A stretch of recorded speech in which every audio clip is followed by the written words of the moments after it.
Howdy y'all, I'm Anna with Always Right, and in today's video, I'm going to be going over my 10 favorite reads from 2021 that I would recommend to fellow writers. Hi, how are ya? My name's Anna. I am an aspiring author, currently just a writer. And I have compiled a list of 10 books I read in 2021. Just wanted to clarify that. Second little caveat, these are books that I would recommend to writers. If you're not a writer but you want to have some book suggestions, feel free to watch. You'll get a little brief summary of the book, and then you'll get a reason why I think a writer should read it. Let's get into it. At the number 10 spot, yes, we're mojoing it, I would put Utopia by Sir Thomas More. Now, this is 15th, 16th century literature, aka it is dense, it is kind of difficult to get through, but it is very interesting because it is entirely world building. It is kind of like Sir Thomas More did like a brain think, one of those, they're scary, I know, and he contemplated and created what he would describe as a utopia. That's literally what this book is him describing a utopia. It goes into like city-states, it goes into population control. That's kind of obviously why I would recommend it to a writer. If you struggle with world building or you're wanting to create a society and you have some things but it doesn't feel enough to you, I would highly suggest reading Utopia and taking notes. Now, Utopia, fun fact, is in the common domain. So you can just go to archive.org, you can go to YouTube, you can find it for free. I personally listened to the audiobook for this, and I got the audiobook for free through Audible. It was like one of their free books or whatever. It's a very short audiobook, it's a very short book itself. But if you're a writer and you're trying to build a new world, or you're just trying to add some aspects to it that are a little different, it'll do wonders for you. In the number 9 spot is actually a book I have, and that is We Were Liars by E. Lockhart. This is a book that follows kind of this rich girl. She goes to meet up with her cousins and her family every summer off of an island. I think rich New Yorker think that. For some reason she skipped one year. She can't remember what happened the year before. Skipped a year, and then she's back and things are weird. That's kind of the gist of it. The easy, non-spoilery gist. Now, why would I recommend this to a writer? Spoilers, this is written very poetically. It's not just gonna be just straight sentences. It's not gonna be like your normal read. If you do not like reading poetry, if you do not like weird sentence paragraph structures, you may not like the physical book. You can probably get your ebook from your local library through Libby.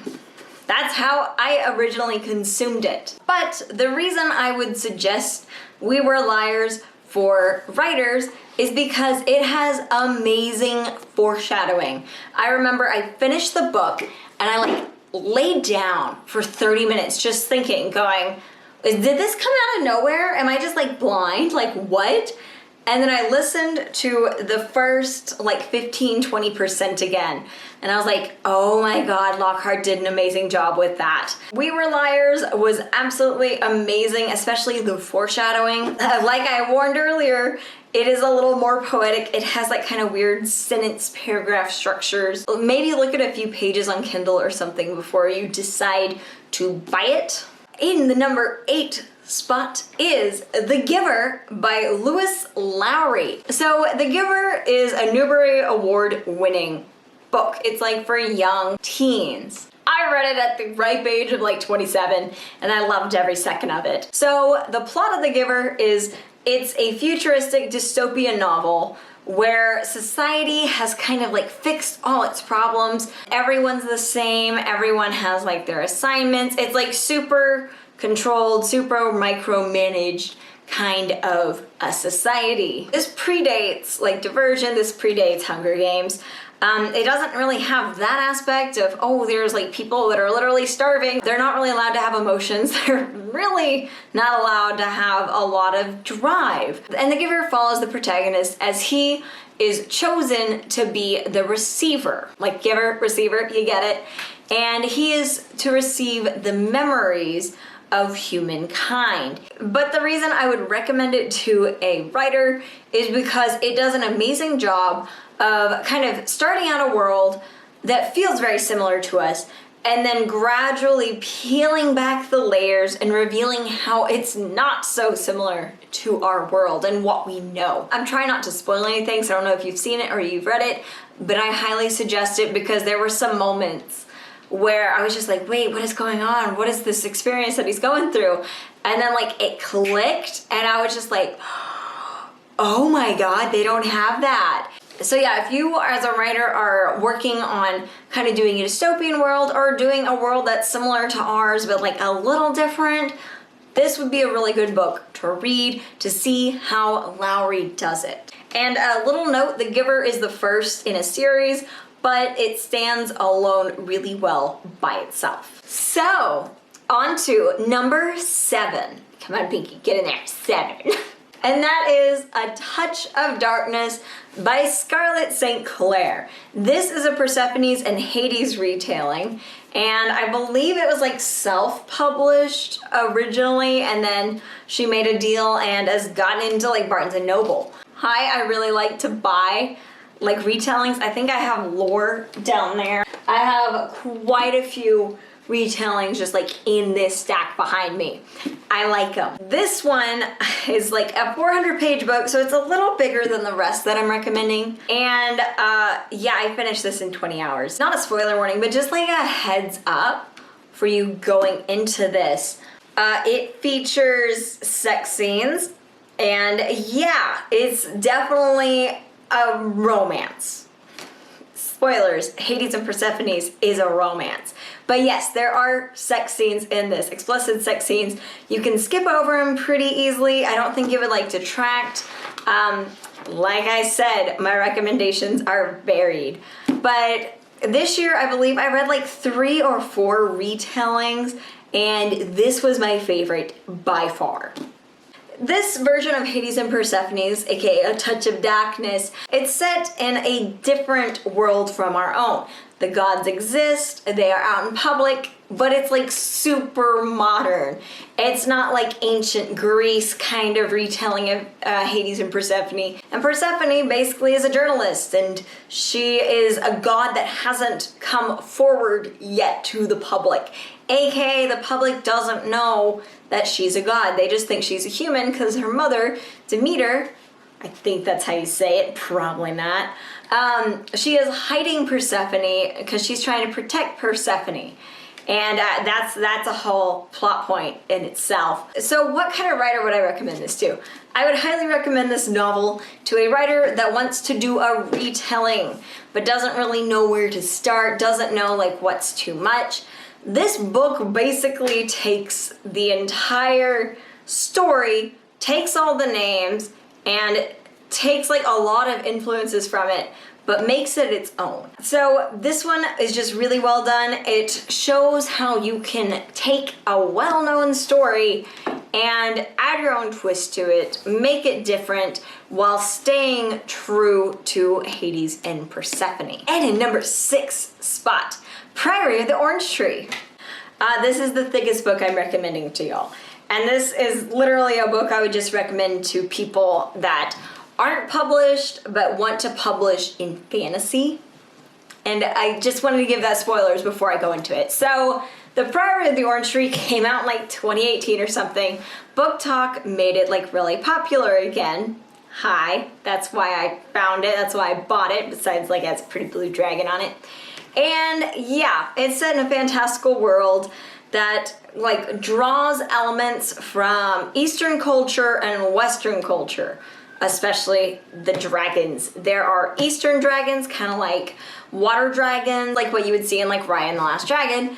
And then there's Western dragons called worms that are like 4-legged, and then they got wings and they're angry. So this book is set 1,000 years after the biggest, baddest worm gets kind of condemned to a maelstrom and just kind of like subdued. And things start getting a little rocky because the #1 baddie worm is starting to wake up, and all of his followers are starting to gain power as he wakes up. This is a self-contained standalone fantasy novel.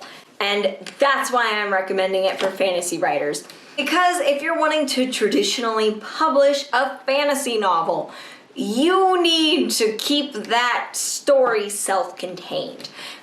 Literary agents are looking for more kind of like standalone books for first-time authors than they are for like, a 20-part series. And this one does a really good job of containing the story in a book. If you're struggling to think of a story idea or figure out how you can make your like 2 or 3 part fantasy series into a novel to query with, I would look to Priory of the Orange Tree. It's got the answer for you. And in the number 5 spot, Crazy Rich Asians by Kevin Kwan. So Crazy Rich Asians, if you've seen the movie, it's kind of like exactly that, but a little better.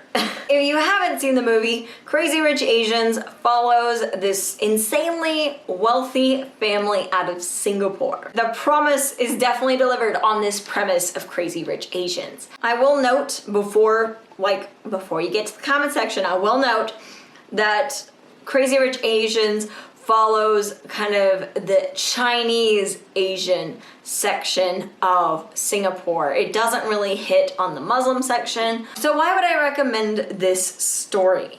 I would recommend this story because it does introduce us to such an interesting, such a different culture. I love the way that Kwan introduces us to the characters and to these crazy differences between what the book is telling me and what I know. Because Kwan does a great job of easing you into the culture. Next up, number 4 is The Shining by Stephen King. That one right there, that's it, The Shining. I only have like this big boy set, but yeah, just The Shining. The others are probably great, but The Shining is the one that I read this year and that I would recommend. It follows Johnny and his family as Johnny gets a job basically being a winter caretaker for this like crazy expensive, crazy historical hotel in Colorado, I believe it was. But it's in the mountains and it's super isolated. And Johnny's son Danny has what King calls the Shining. I'm not spoiling anything. This is introduced very, very early in the book. And the hotel starts to come to life. So it's like a haunted house, scary novel. Also, the previous like winter caretaker killed his family and killed himself. So like, they're trying to make sure that doesn't happen to them. Now, why would I recommend The Shining? The reason I recommend it is because the problem and the solution are introduced very early on in the book, and I love it. For once, I know it's a Stephen King novel, but he does a great job with The Shining with the ending.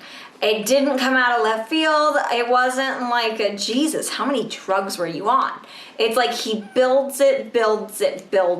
And then moments and kind of stuff we've experienced alongside Johnny and his family comes back, and it's just, it's such a good ending. It's also just a really good book. If you've been trying to get into Stephen King or you want to read a Stephen King novel, I would highly suggest The Shining. The audiobook was really, really good. It was really, really well done. But for writers, King does an amazing job introducing the characters, establishing the characters, and kind of resolving the book. So we're in the top 3, guys. In the number 3 spot is Agatha Christie's And Then There Were None. So you've probably heard of Agatha Christie. You might have heard of this one. This is probably one of her best mysteries. This is one of her kind of standalone. You don't have to read any. You're not like messing up previous books by reading this one. This one is just an amazing, just one-off. So what is it about? These 10 or 11 people end up being invited to this like island resort off of the British coast, and they're stranded there. They were all invited by different people. Someone dies, and then another one dies. Not gonna say it because I don't want to spoil it, but now why would I recommend this? Number 1, this is an amazing book. If you're wanting to write a mystery, you're wanting to write a thriller, I highly recommend it. What it will better in you as a writer is it'll probably better your kind of attention to detail if you really focus on what's going on. Because most books have like some kind of plot twist or they have kind of a midpoint turn, and this does an amazing job at both of them. So yeah, just read it, okay? Just read it, trust me. In the number 2 spot is De-Evolution by Max Brooks. I own the physical version of this. I lent it to someone and I don't remember who, so this'll do. De-Evolution by Max Brooks is basically like this little cluster of super rich, super privileged, predominantly white people kind of set up this little society, set up this little neighborhood off of Mount Rainier, and then Mount Rainier explodes and oh gosh, they're cut off from society. And then suddenly, Bigfoot. Now, if Max Brooks sounds familiar, he's the one that did World War Z. De-Evolution is told in the format of like a found journal. So it doesn't have the same formatting, it doesn't have the same feel or read as most of the other books on this list. It is a little more stream of consciousness. It does have moments where it is more narration, it is more kind of like, this is what happened, but it's amazing. I read it twice this year. I loved it. Why should you as a writer pick this book up? First off, like I mentioned, it's a different format. If you are curious about formatting, you're curious about playing around, trying different formatting for a story, a short story, or just like a fan fiction or whatever, this is a great example of it. The only other book I read this year that had kind of like the journal format was Dracula, and I would not recommend trying to read Dracula. It's difficult and it's Max Brooks's is a lot easier to read and it's a lot more modern and it has more humor based. Another reason I would highly recommend reading De-Evolution is the characters in it. As a writer, you want to create interesting characters. You want to have growth in your characters. De-Evolution does that for like almost all of its characters. Well, most of its characters. But yeah, so basically different formatting and the characters is why I would recommend this. On top of it being just fun. And what a surprise. Number 1 goes to A Children's Bible by Lydia Millette. This was a National Book Award finalist. Now, this is a teeny tiny little baby book. It's about 220, 230 pages. So this is not like a lifetime commitment like Prairie the Orange Tree or even The Shining. So what is A Children's Bible about? Because I have mentioned this like 17 times on my channel this year. So I've never really talked about what a children's Bible is because I feel like the less you know about it, the better. But I will tell you that it follows 12 children one summer. They're all like related, they're all cousins, sisters, brothers, whatever. And basically events from the Bible start happening to the children and to the family. I feel like the description on the back of it here doesn't really do it justice because it's so much more than just like what this describes. But why should you as a writer pick this up or even consider reading it? The pros. The easiest answer is the pros. This book was published in 2020, so it is written in like a newer age, 2020 style. Trust me, I've been reading some of her earlier works.